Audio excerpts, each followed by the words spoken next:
Höchten حول قيتنا ويدستش позднее гулять. Ни папа, никто не будет вам мешать, угрожать. Этих детей вот в это состояние кто-то довел. Муслим, ислам.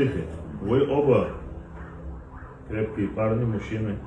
Сегодня мы сейчас позовем вашу бабушку, поговорим с ней, примем решение. Отсюда вот прямо вы едете с мамой. Хорошо? Своей бабушке, дедушке по линии матери. Вас никто не будет вопросов задавать. Ругать вас никто не будет. Ни папа, ни бабушка, никто. Если вас вдруг кто-то будет ругать по этому поводу, мы непременно с ним поговорим. Так что ничего бояться не надо и никого бояться не надо. То есть все вот эти дяди, которые вот сидят перед вами, на вашей стороне.